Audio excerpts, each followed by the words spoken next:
เดินทางอีกแล้วพี่น้องเอ้ยทุกคนเลยเดินทางมาบันดาลก้อนมือนี่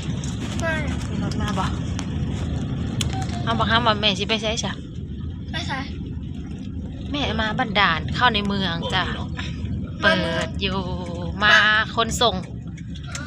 มารับของฝากสุขภาพทมดีๆแน่หนาวเนาะมันเป็นคืนโอ้ยสลบเนี่ยขนส่งค่ะรับฝากลายมือ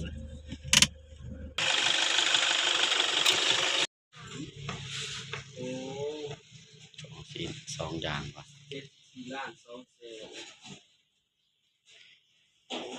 ลูซิดเอ็ก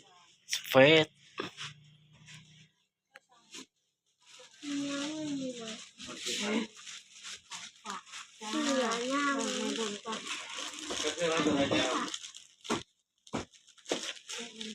ซีนเสือสีชมพู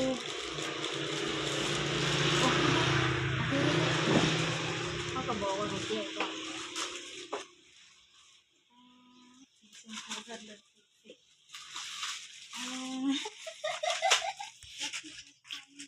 ก็คือไอ้น้ำทิพย์ไปได้ปลาเสือ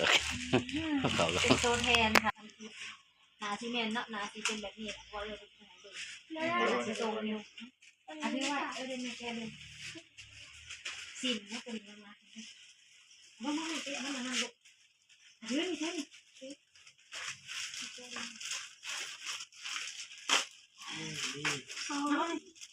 ขาดเลยแรงไปเลย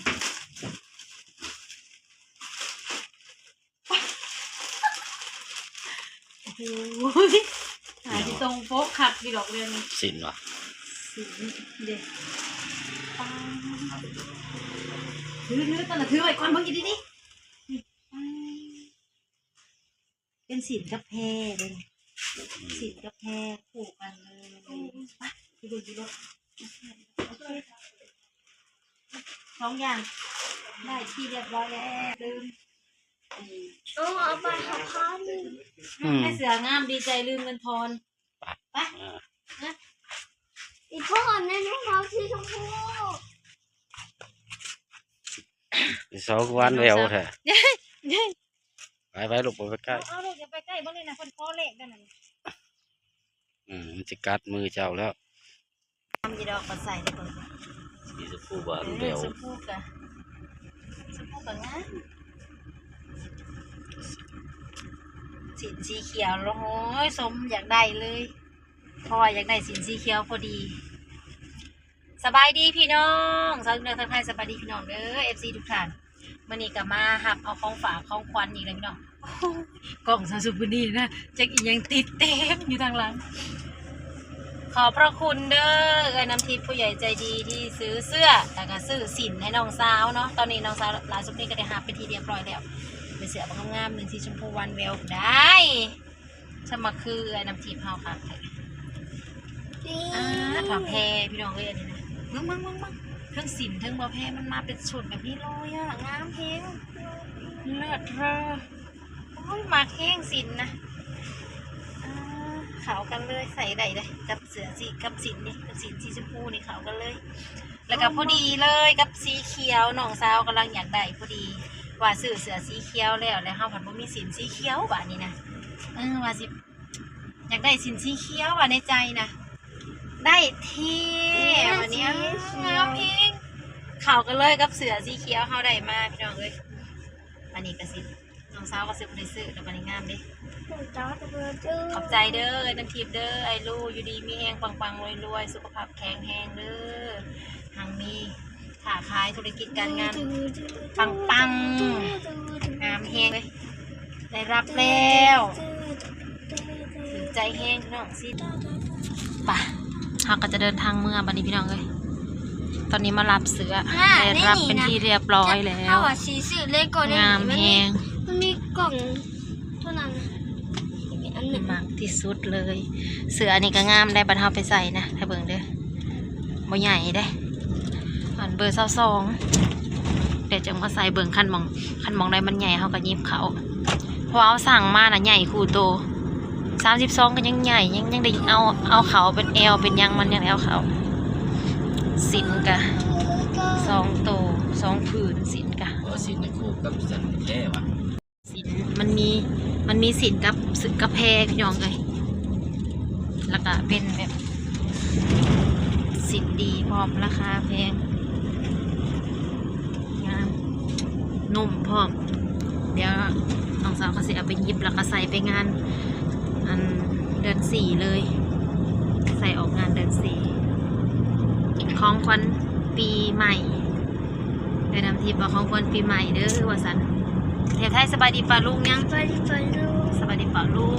งตอนนี้ก็มาหับของขวัญพี่น้องเอ้ยของขวัญปีใหม่ใส่สิน2 พื้นกับเสือตัว 1แล้วก็เข้มขัดแล้วก็ตั้งโดยนำทีเพิ่นเอาให้ใส่เป็นที่เรียบร้อยขอบขอบใจหลายๆเดือยเด้อปังๆรวยๆงามๆเดี๋ยวซื้อมาแทกใส่เจ้าของเมืองอยู่เฮือนก่อนตอนนี้กำลังเดินทางเมืองพี่น้องเอ้ยมาฝากลงบันดาลมาเอาอยู่บันดาลอนุชิตบันดาลบางห้านเพิ่นก็จะหับแต่อนุชิตบางห้านเพิ่นก็จะหับแต่คือพวกอันอย่างลุงอรุณหามันบ่มีแถวเฮานะลุงอรุณน่ะอยู่ปู้บ้านหัวหาดทะโพเมื่อน่ะก็ไปเอาอยู่บ้านหัวหาดเป็นพวกอันเพชรพวกพลอยนะเขาสิมักลุงอรุณ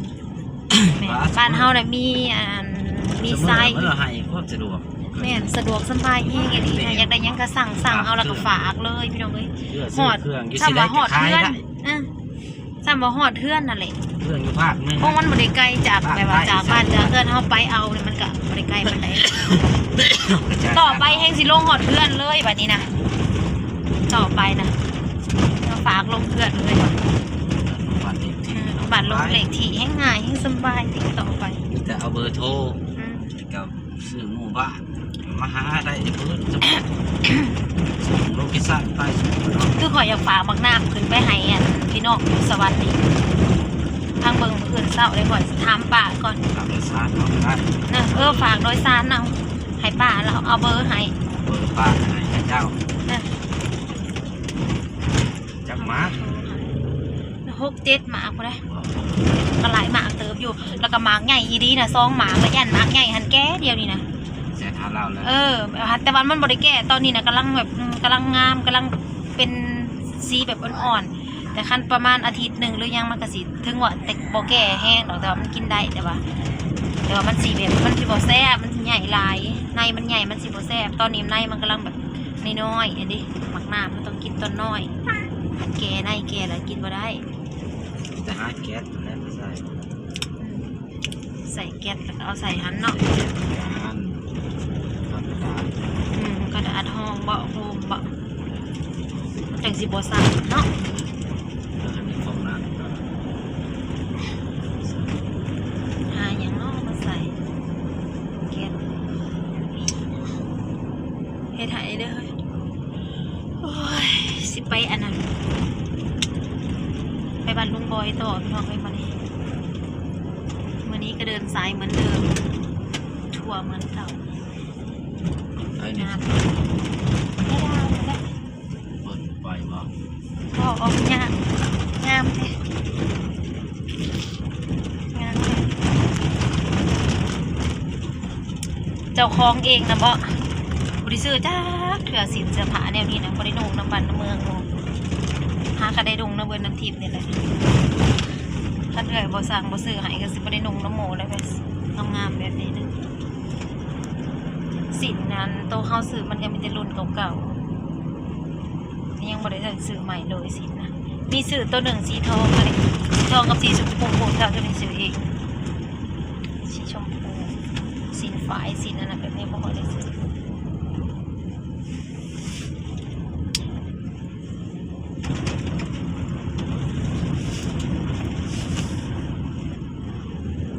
แต่เสือนะทรงสีเอลมันเข่าอยู่เดี๋ยวนี้เบิ่งทรงเอลต้องได้เอาเอลมันเข่าปลาเกิดเรามาแล้วก็แนวนี้ไหนปลาเกิด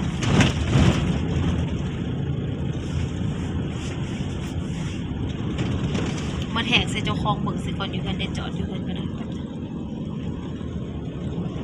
เพราะมันงามสักใด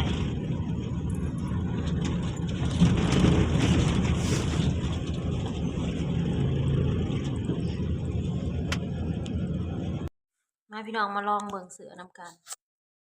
นี่ใส่ได้พอดีเลยนึกว่ามันสิใหญ่แต่ว่าเฮาพันน่ะแต่งน้ำก็สิงามไปนะนี่ใส่ได้พอดีเลยใส่ได้สีชมพูหวานแหววพี่น้องงามพอดีสำตัดใส่เบอร์32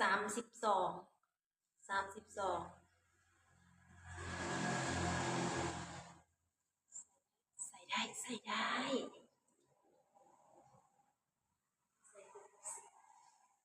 นี่อันนี้เป็นผ้าสิ้นเลยเพิ่นซื้อมาให้คือกัน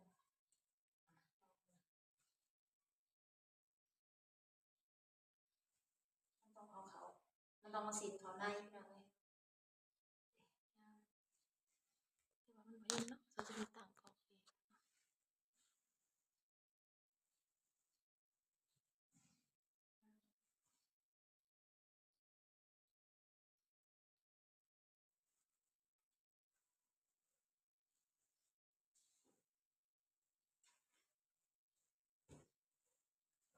สีเขียว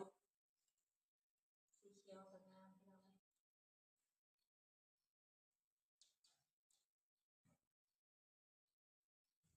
สวยงาม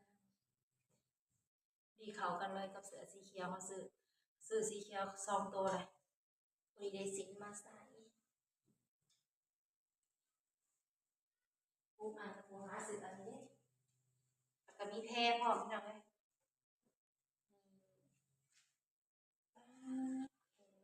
แพรเขาก็จะให้ยิบเดี่ยวเดี๋ยวบอกอันนี้นะยิบเดี่ยวเดี๋ยวก็ใส่ได้เลยเดี๋ยวนี้นะแพรสีแพรขนาดก็เนี่ยอันยิบที่เคยเล่นมาไหนเนี่ยเนาะ เออง ามบริเพก็ได้อยู่นะโอเคบัดนี้พี่น้องจ้ะเดี๋ยวเช้าช่วงนี้ก็สิไปเวียกก่อนเด้อบัดนี้เด้องามแฮงสำหรับคลิปนี้ฝากกดไลค์กดแชร์กดติดตามกำลังใจพี่น้องขอบคุณผู้ใหญ่ใจดีนะจ๊ะดำทิพย์กับไอโดเด้อนะครับที่เรียบร้อยแล้วงามงามเดี๋ยวรับไปที่เรียบร้อยแล้วสวยงามมากเลย